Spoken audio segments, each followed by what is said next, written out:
新山游神锐气迎门，祈福登场。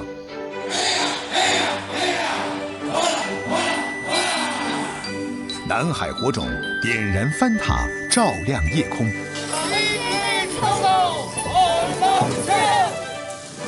日子滚烫，喜乐长安，发财好事。老广的味道之发财好事。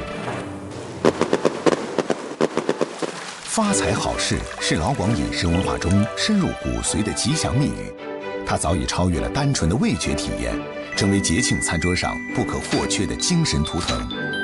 一席买在好意头的宴席，荤素搭配间暗藏吉兆，鲜香滋味里包裹祝福，不仅串联起悠长的文化脉络，更凝聚着深厚的人情与温暖的祈愿。华人心中最为隆重的文化图腾当属春节，无论身在何处，那份对团圆的深切期许，总随着熟悉的年歌、记忆中的年味儿在心底萦绕。凡是有华人的地方，就必有传统而盛大的春节庆典。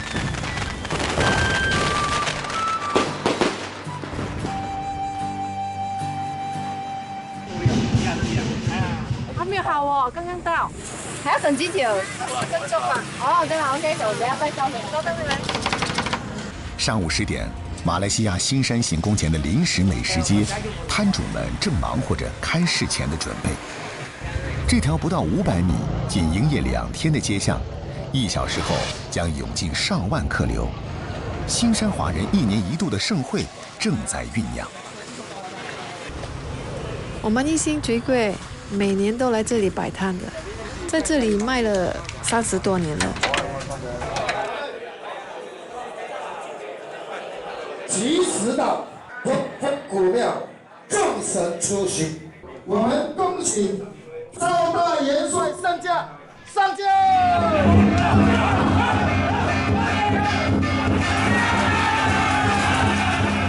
恭喜皇国大帝上架！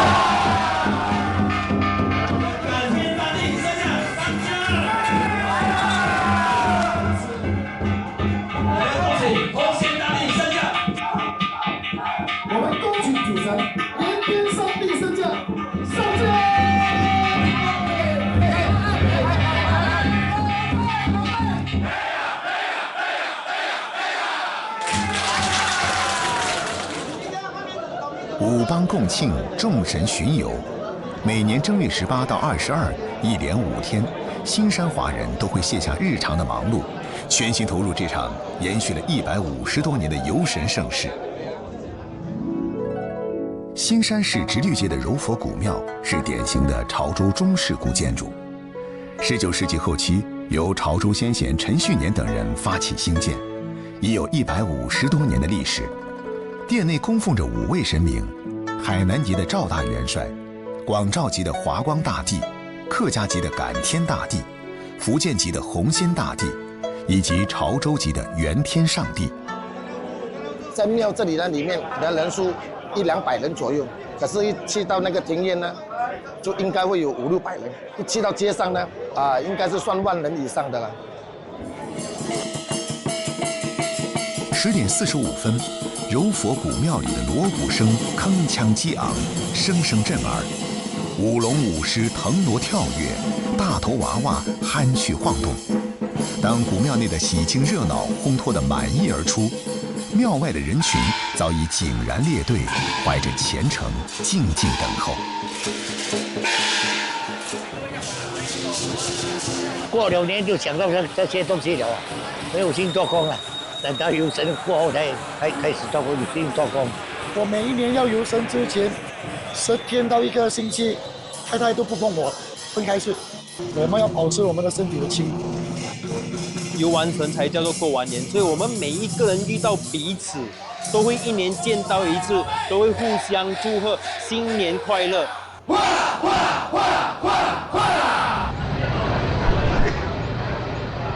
此时的柔佛古庙凝聚着海外华人的共同心灵与祈愿。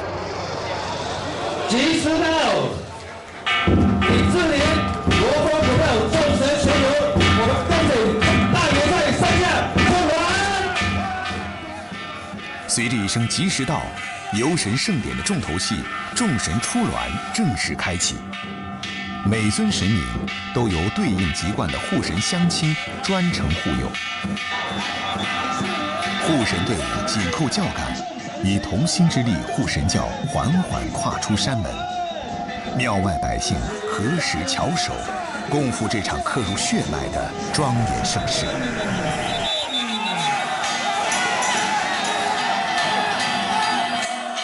护神队与群众合力摇晃神教，寓意摇得越烈，神明越愉悦，福气财运便能临门。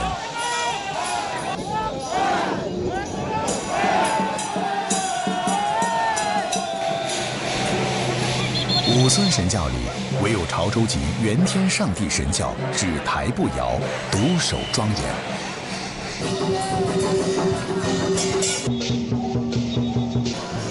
从古庙至行宫，2.4公里的游神路程，各会馆龙舞狮队随行护驾，沿途百姓肃立道旁，静候神像途经。沿街商户设下祭品，燃响爆竹，迎接神明。93次的，每年都来。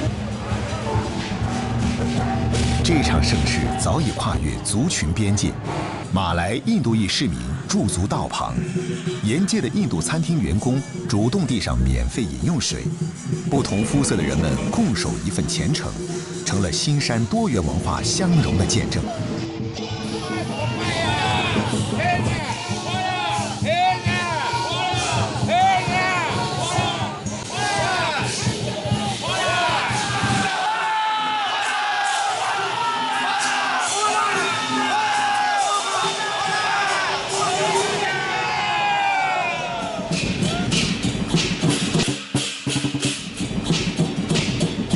各会馆舞龙舞狮队随行护驾，成千上万的民众紧随护神队伍跨越天桥，途经石阶，耗时2小时，抵达行宫。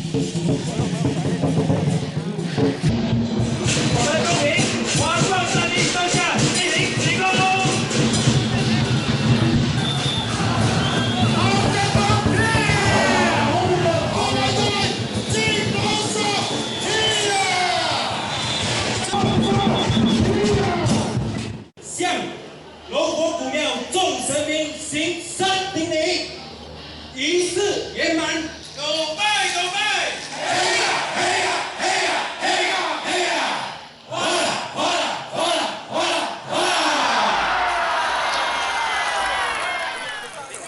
仪式一结束，行宫前的石阶马上就迎来了客流高峰，正好成了大家歇脚补能量的地方。何修万一星水果作为潮州特色，很受欢迎。有些人会觉得它水桂就硬硬的不好吃，口味没有那么好，那是因为你没有吃过我们一星水桂。这场粉也是包啊 OK， 一头高2片。OK。原本入夜后，石阶本将迎来一波人潮，一场毫无征兆的大暴雨却拦住了信众前来的脚步。明天我们的神都要出来游了嘛，就变成让它洗街是比较干干净净，这就是我们的传统，每年都会这样，只是今年会比较大一点那个雨。收高，收高一下，快，到回家了哈。啊，老板，我下雨都来支持你。水桂3包大的咯。即便大雨滂沱，水果的米香揉着菜谱的咸香依旧勾人。自1993年接过母亲的谋生工具以来，33年的每一场游神盛会，何修万都与妻子相伴左右，从不缺席。那你放里面过一点钓鱼，对吧？9块的一包，一起的哈。感谢玩一下。问照他们。证明我也知道你一定有在这里卖。是 ，Thank you。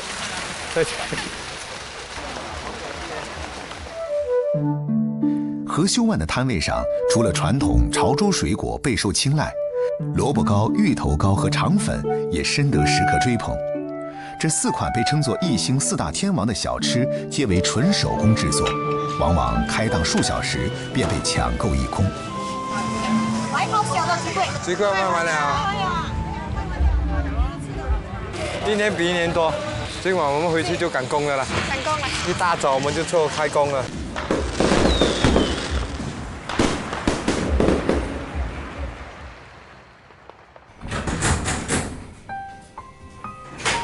清晨5点，何修万的儿子何凯琪准时到达工坊。2年前，他高中毕业便留在父亲身边，从帮工做起。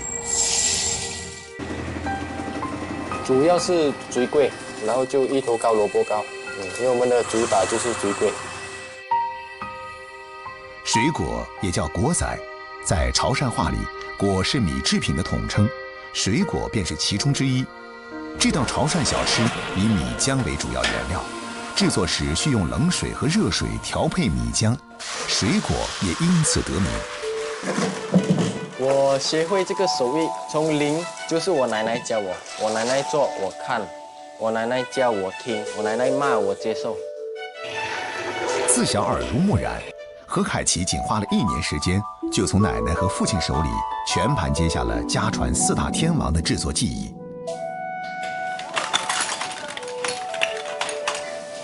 就首先我们是磨米，泡那个姜，泡姜了过后我们就晒柜，就放去蒸炉，给它熟了过后给它凉了，然后我们就合柜咯，合柜就是把那个柜合起来，然后就出货到我爸爸那里。磨浆、调浆、倒浆、蒸煮，看似简单的4道工序，每一步都藏着何家的秘诀。我从小朋友问我，你长大要做什么？我长大我要卖水柜，我要跟我爸爸一样。别人的理想远大又光鲜，他打小就认准了要走父亲这条路。1个半小时的忙碌过后，第一批水果新鲜出炉，米香四溢。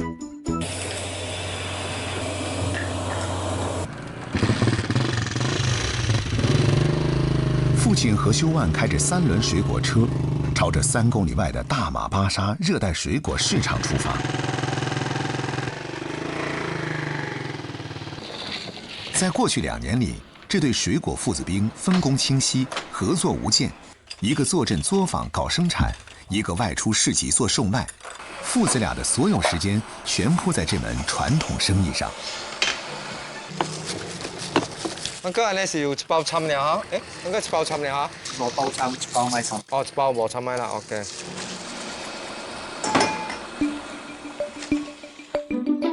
傳統潮汕水果，米果的軟糯全靠菜譜的香脆來映襯，米香的清淡全憑菜譜的鹹鮮來提味兒。新山這口潮汕菜譜歷經3代慢火炸製，是何家水果的靈魂所在。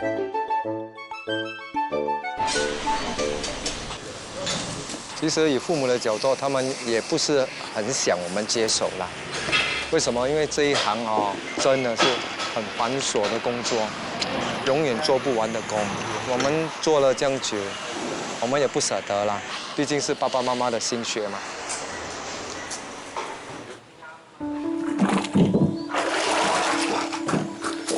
今日就回家了，洗澡。今天最後一天嘛。就比昨天多。早知落好咪落好就水啦。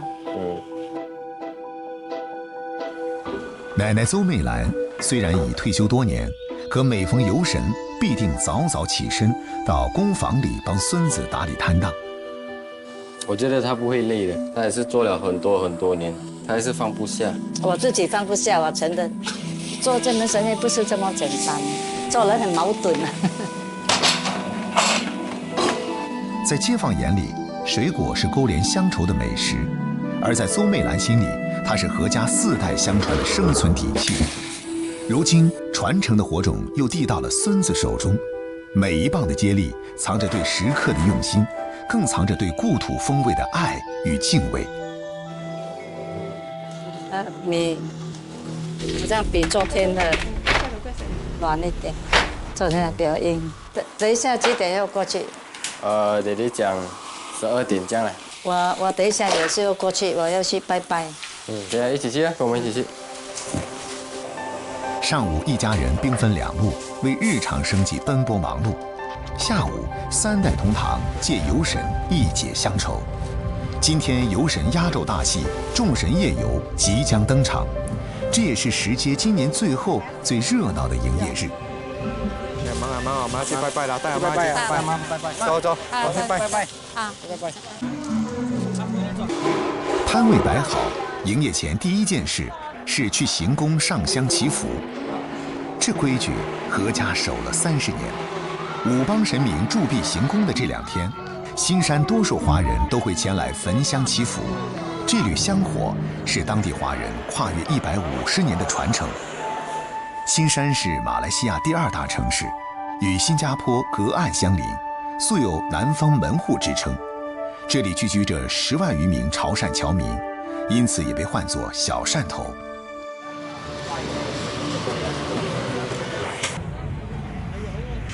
这到昨晚我来的时候，它已经卖完了，因为它说的是老字号，大概15分钟可以。好吃东西都应该等了。后面的人还在等。很有传统的风味。新山这边你要找这样的草味是比较少的。不过人家这样来支持我，我还是很高兴。当河修湾的水果摊迎来最后一波客流，众神夜遊也即將開始。7點鐘唔准神要睇行宮行出嚟，有神由住新山市區一圈，再翻行宮，所以我哋有叫做一個神與人嘅嘉年華。從吉隆坡的啊，從新加坡的啊，都會過來。我們有台灣的兄弟隊也有來，大家聽到沒有？我们已经看了10多年了，昨天晚上就已经发威了。这个柔佛古庙都是我们柔佛人去参拜的地方，所以它的游神是一个大日子。这是我们是家族生意，有20多年了，卖完为止哦，卖完就收单了。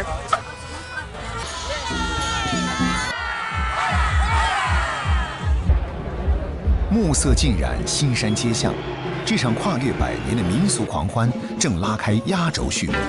锣鼓铿锵穿透夜空，各族会馆与社团的表演轮番登场。8音锣鼓队奏响雄浑乐章，踩高跷的表演者灵动游走，花车缀满灯火缓缓前行。莺歌舞刚劲有力，尽显古韵。5尊神教依序稳步前行，沿途信众合手欢呼，将深夜街巷彻底点燃。8仙贺寿主，这个是安娜，我们叫做安娜大头娃娃，因为这个是我们的一个华人的习俗吧。从小就有跟着爸爸妈妈来这里游神，希望有一天我可以带我的孩子来游神吧。从傍晚至凌晨，众神夜游的行程绵延8公里。这场五邦共庆的盛事，从来不只是一场祈福，更像是新山8方融合的嘉年华。让这份跨族群、跨时代的民俗传承，在新山的夜色里愈发璀璨。祝大家身体健康，万事如意，平平安安的回到家。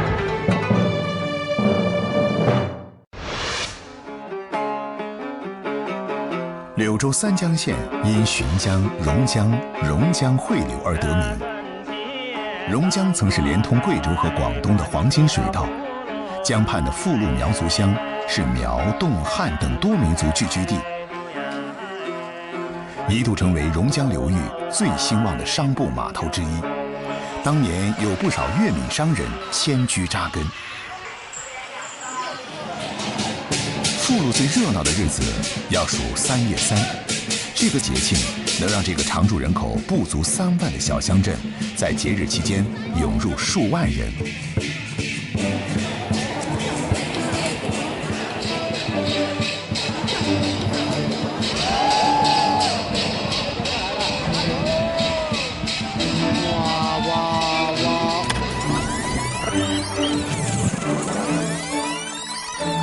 发财香啊，巡礼香啊！3月初1，71岁的黄富坤带着几位族老早早行拜祭礼，盼着节庆诸事顺遂。个个平平安安啊，个个心想事成啊！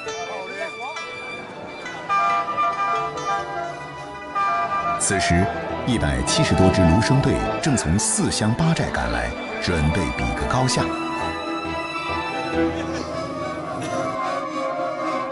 奇的是，这斗芦声斗的居然不是谁演奏的好听，而是斗响，谁响谁赢。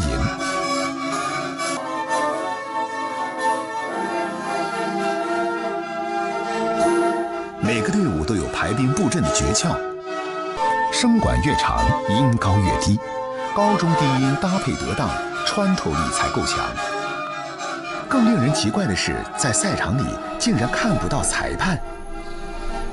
原来裁判竟然在2公里外的山头上，在高处是为了听得更清晰，判断更准确。5位裁判背对赛场，互不言语，只为公正。计分员举旗把结果传回赛场。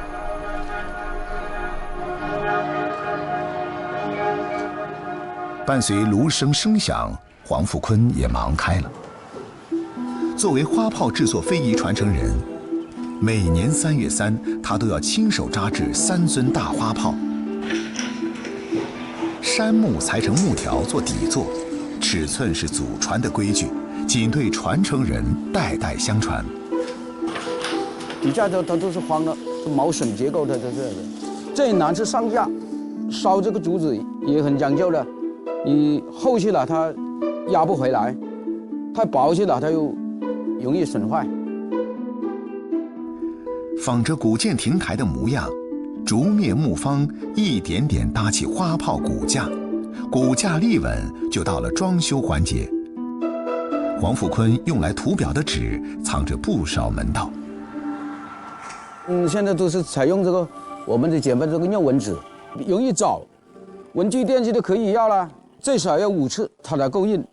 原来我们的是用这个瑶族的这个自产的这个棉纸，这个纸呢是1年2、3年，它的有一个人拿来卖，他这个有2成的行了。其实不仅传统材料难买，做花炮的传统技艺更难守。我今年71岁了，83年我就接了一个2月2的花炮。以我们这个花炮原来是做的是，谁接这个炮头去，到来年你要扎一个炮头来规范。当时我不会做，我就有一个老师傅，叫做朱明先老师傅教我做，我连做了4年。到现在没有人做了，老师傅过世了，居委会领导了，还有父老乡亲他们就说：“那你做吧。”原来你做过的，都鼓励我，我又开始又做了。他的先祖从广东梅县迁来此地，繁衍已有6代。我的孩子啊，我的崽还有兄弟啊，他们都来。每年我开始做，他们有很多人都来帮我了，他们都愿意做了，因为这个是公益事情嘛，这也是一个行得积善的嘛。经过3个月的打磨，3尊花炮终于在黄富坤手里换彩完工，缠满祥文，缀满祝福，就等3月3正式来临。炮漂亮的，到后天3月3印制没了，都把它送许可，就圆满的完成了我们的。2天狂欢预热，终于迎来3月3正日。天刚亮，黄富坤家里就挤满了来客，乡里乡亲跟着他迎花炮，齐顺遂。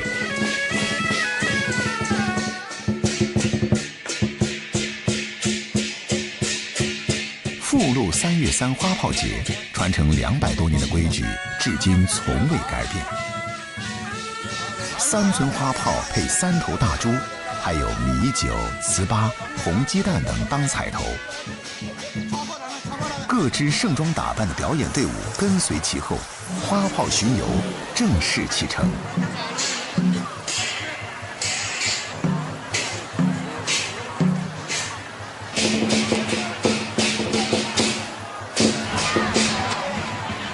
榕江两岸10万游客翘首以盼，等待传说中的抢花炮。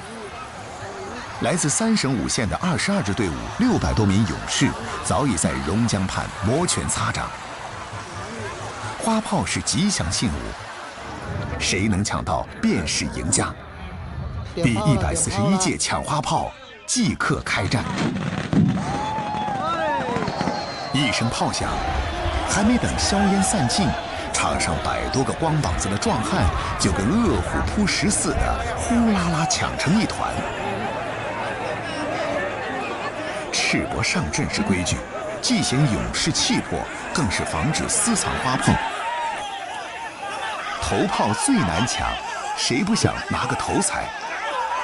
于是壮汉个个精力拉满，像潮水般起落，打着旋儿，还真有人卷进了熔浆里。裁判连忙叫停，马上把众人拉回岸上重来。新一场厮杀又起，外围观众看不清花炮在谁手中，只能跟着人潮移动。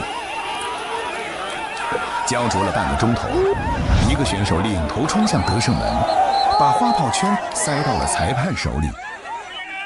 别急，往年总有人做仿圈糊弄人，黄富坤早留了后手，每个真炮圈上都刻着独家记号。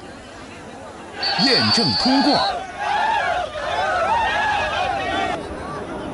获胜队伍抬着花炮、肥猪、米酒回乡，与全族人分享这份福气。黄富坤满是欣慰，亲手做的花炮又把祝福送进了千家万户。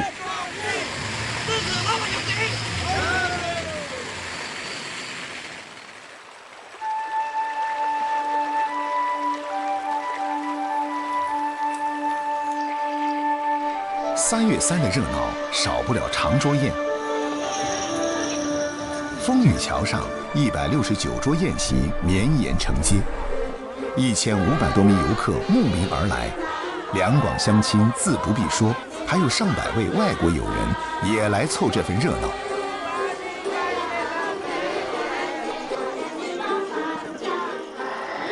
拭目以待啊！太精彩了，加油啊，小个头，就像蚂蚁打大象一样啊！过节的不仅是人，还有水牛。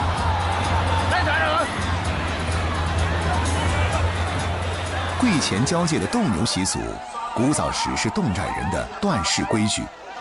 两寨有纠纷，以水牛相斗判定是非，牛赢李赢，代代相传，成了今日的牛王争霸赛。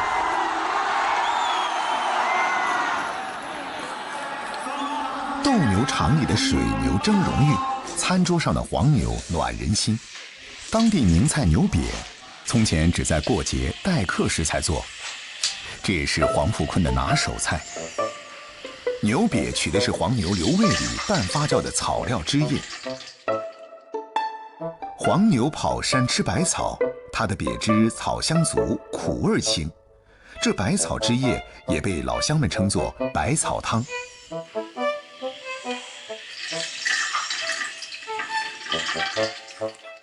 臭啊，臭那个青草的味啊，牛屎味啊，挺难闻的。但是煮起来呢，放肉下去了，放配料下去了，它是很好吃的。你吃了一餐，第二餐你又想吃了。牛瘪汤水分稍微熬干，草青味减少，就可以拿来煮一切。最搭的当属牛杂。爆炒前少不得独门香料。在中叶的叫做武夷，我们这里土话呢都叫做茶辣，又香又苦，有点那个中药的味道。你弄牛瘪和羊瘪，你没有它不好吃。吴茱萸与生姜、花椒并称为上古三香。辣椒传入前，它就是西南人喜爱的辣味来源，更是散寒温肝的好药材。香辛料与肉香碰撞，热油滋滋作响，这就是柴火灶大锅炒菜的魅力。它都有7成到8成这样就行了。倒入熬好的牛瘪汤，慢煮入味便可上桌。肉香混着草香，入口苦中带辣，辣后回甘，油腻尽消，入味温暖妥帖。吃了会上瘾的吗？除了牛瘪汤，还有一道过节必吃菜——红肉。这就是红肉的材料：新鲜猪下水，各种香辛料，和一碗并不普通的猪血。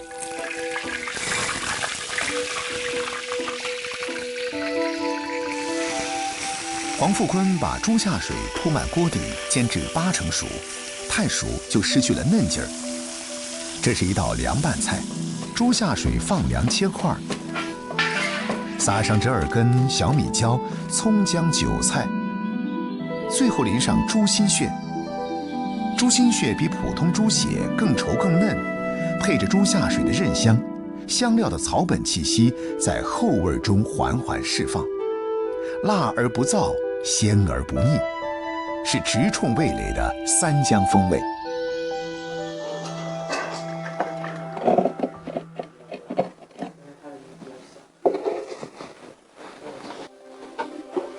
酸鱼酸肉是家家必备的坛中味，想吃时从瓮中捞出来，酸鱼煎香就是一道下饭菜。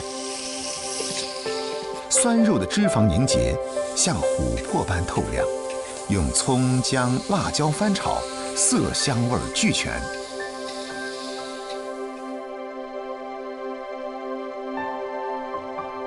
广西3月3，糯米饭是硬通货。黄富坤家偏爱3色饭。我们这里一般就是3种颜色：白的、黑的、黄的。像这个枫叶拿来泡出那个汁出来，拿来泡糯米，泡了明天拿来一蒸，它都变这个黑米饭了。一边搓一边把它浸泡，再把这个剪刀和我们这个铁锅就可以这样子浸泡下，它汁都出来快一点。枫叶含鞣酸，得用铁器浸泡，产生鞣酸亚铁，才能蒸出乌黑发亮的糯米饭，否则颜色就会偏褐发暗。现在是黄饭花，这个是拿来染黄的。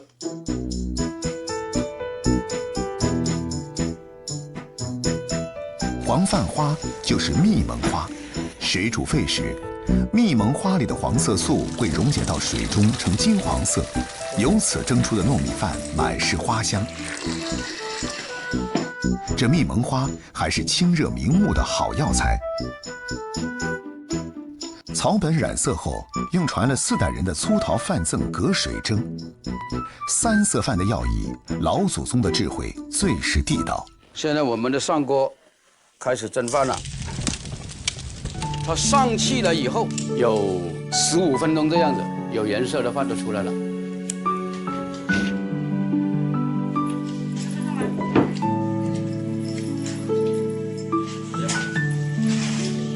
这是我们东家的3宝，这是红肉，这是牛瘪，这里是酸鱼，要多吃一点啊。这是我们的节日必备的菜。好辣，很热闹哦。一炮抢了好久的是吗？第一炮今天放了4次，很激烈哦，是吧？抢到水里面去。叫着你去吗？不去啊？去吧。哦，长大先再去哦。那你要抢几炮啊？抢第几炮？第2炮啊！哦，干嘛要抢第2炮？因为他是老2。是老2就抢第2炮是吗？哦，那他们是老大就要抢第1炮哦。第2炮是发财炮，升官发财。你们2个行业真的财力传炮。他们2个啊，考清华去，考大学去，读书狠狠的。是啊，夹菜吃啊。这个好好吃。3月3的热闹里，藏着3江人的根与魂。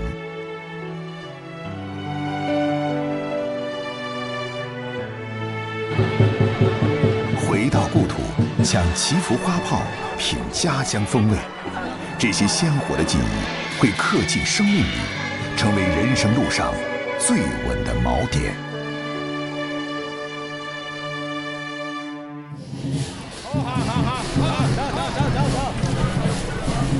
中秋承载着家国团圆的期盼。2025年，国庆中秋梦幻联动。可刚开启度假模式，广东就迎来了一位不速之客。强台风奈德姆携14级风力直扑广东，但游行中的一尾尾吉米鱼灯却偏要逆流而上。雨再大，队形不能散；风再狂，节日必须扛。这就是老广的节日精神。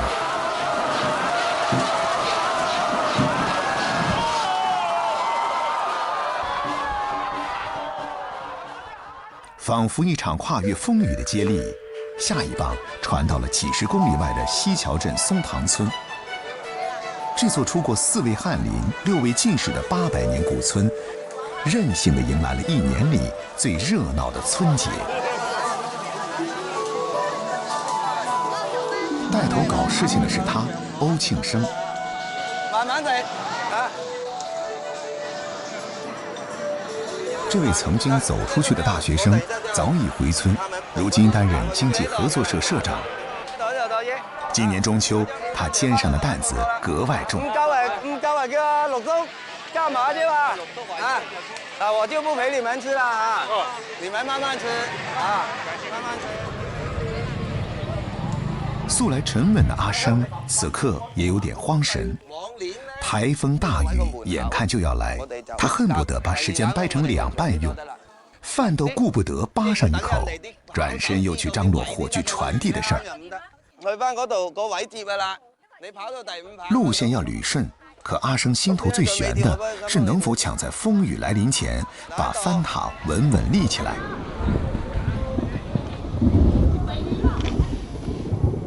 烧翻塔是松塘村延续了100年的中秋压轴戏，位列佛山市非物质文化遗产。相传，它本是抗元起义的烽火信号，如今已凝练成老辈人对生活的朴素祈愿。但这塔可不好搭。聽指揮，聽指揮，聽指揮。咁你下啦落鋼板，一直睇翻鋼板嚟。塔底直徑3.18米，通体不用1滴水泥，全凭3800多块红砖交错垒成一个5.5米高的翻塔。负责掌舵的是欧永辉，阿生最尊敬的3叔公。聽師傅講，聽師傅講，一班大師傅喺入邊。作為村里砌塔50幾年的老師傅，輝叔大方地分享他的獨門技巧。睇住我哋淋翻塔冇技巧嘅，有咁擠落去佢有咁就成一個翻塔噶啦。眼中有尺，心中有度，靠的是肌肉記憶，拼的是膽大心細。大雨將簇新的紅磚澆得又滑又沉，每一次壘砌都充滿風險。一年比一年高咯，我印象都冇落過雨嘅喎。係啊，係咪啊？淋翻塔咁耐第一次落雨啊，好少落雨啊嚇。四周磚壁圍攏起來，空間局促如井，輝叔卻穩穩懸在塔心。我3個腳佢睇請翻隻2隻手語都命補一翻，今晚咁危險。阿生搭着升降機一次次傳遞磚塊，手裡的活半秒沒停，大家都在與大雨對抗着。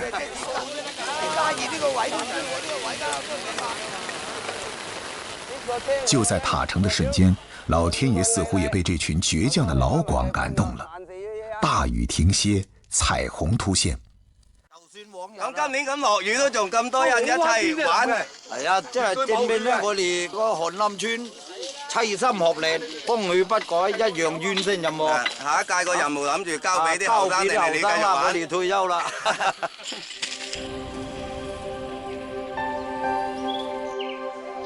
為了讓阿生好好補個覺，父母默契地接了班，一大早就帶着小孫女兒扎進了喧嚷的市場。好大個呀嚇！大個呀！係啊。老兩口曾經開過餐廳，退休後一身廚藝全用在家人身上。老闆娘，啲辣椒攞埋㗎。辣椒唔辣，你唔叫辣椒啦。又係㗎。爺爺歐子成和老友談笑間，就精準地挑出了肥碩的青椒。把你嗰啲大隻量多啲肉啊嘛。奶奶潘潤聰則是海鮮達人。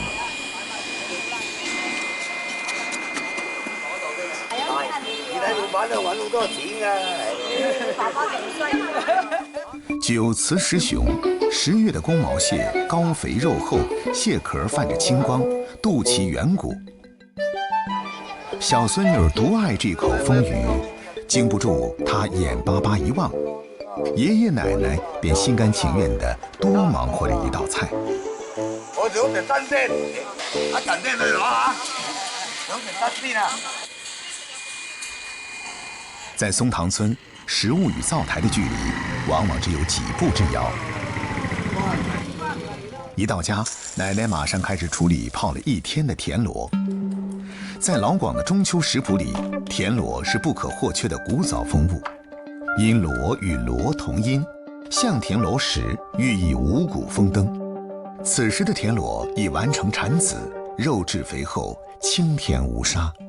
點解有多嘅意思啊？呢個毒咧要揼穿啦佢，嗱咁揼穿佢咧，咁係即係炒嗰陣煮熟嘅咧，呢個染啊甩咧，咁係可以自己啜，一啜咧啜得出嚟。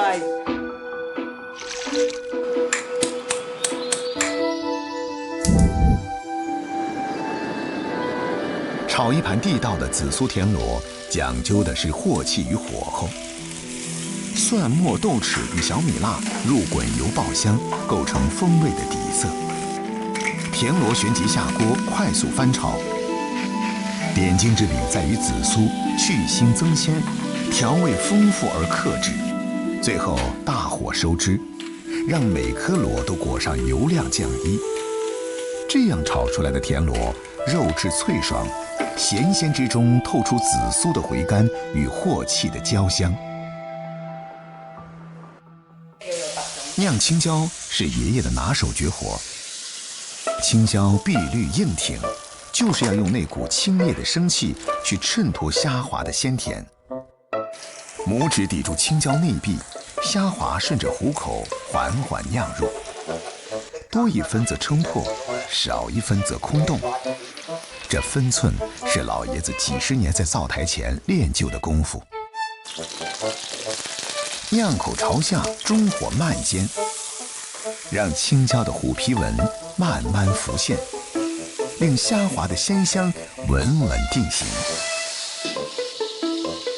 一水落去就等佢帶水分，啲肉就易熟啲。如果淨油咧話，啲肉熟唔夠，同埋嗰隻辣椒唔夠熟。青椒披着琥珀色的油亮虎皮，微微塌软，内里的虾滑饱含汁水，绵密紧实。在广东，无鸡不成宴，奶奶手中的豉油鸡是今晚团圆饭的定海神针。生抽打底，老抽调色，配以香料调味，咸中带甜，甜蜜回香。但接下来的不是腌，也不是煮，而是用90摄氏度的虾盐水温柔地浸，慢慢把鸡肉煨熟，纤维不會劇烈收縮。你吉隻雞髀入到壞住咧，你就得啦。肉質才能達到那種極致的嫩滑，連骨頭都入味兒。神仙伴侶，默契配合，爺爺奶奶用一下午的忙碌換來了滿桌的活色生香。掂我啊！食飯，多飯啊！今晚咁多餸。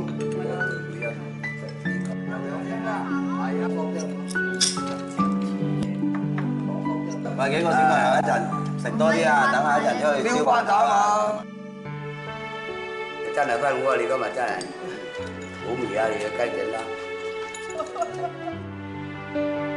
嚟，靚女，今日咁辛苦，勁你啊，boy！多謝多，多謝朋友，跟得完啦，中秋節快樂！哎，贏！別多啲眼啊！爺爺的釀青椒果然被一掃而空，奶奶的豉油雞連骨頭都有味兒。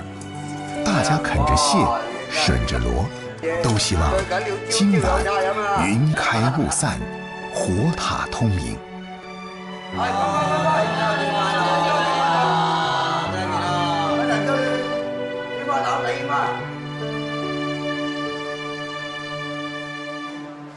此时，祠堂前、水塘边、小桥两岸，早已被乌泱泱的人潮围成了露天大剧场。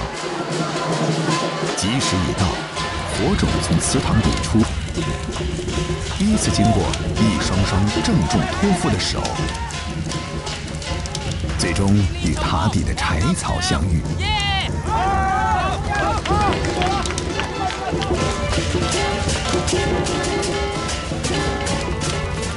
蓄势已久的翻塔轰然咆哮，烈焰冲破砖隙，化作一道扭动的金光，直扑夜空。这是阿生最爱的环节。这一刻，他不是忙着协调的张罗人，而是像回到小时候那样，纯粹享受着让火烧得更旺的乐趣。这把火烧散了乌云，烧出了兴旺。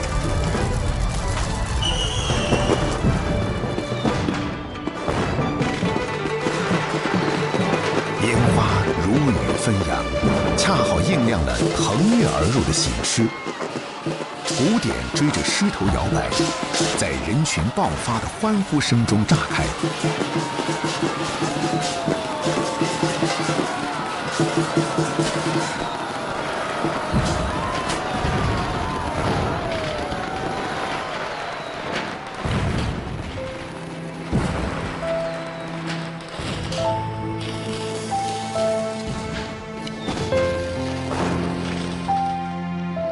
火光渐隐，翻塔从炙热复归温顺，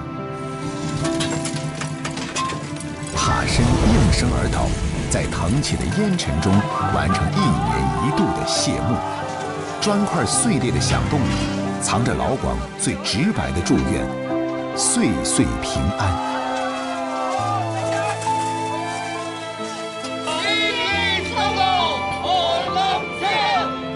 松唐人的中秋从不错期，也从不缺席，因为大家都坚信，塔会年年重垒，火会岁岁再燃。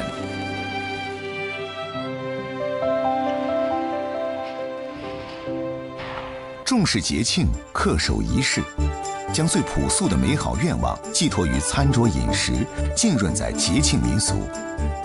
这份对意土的执着早已融入了老广日常，它源自祖先传下的民间习俗，更是面对生活的豁达。这是一种主动的乐观，勇敢地活在当下，用热腾腾的口彩将平凡的日子悟得满是希望。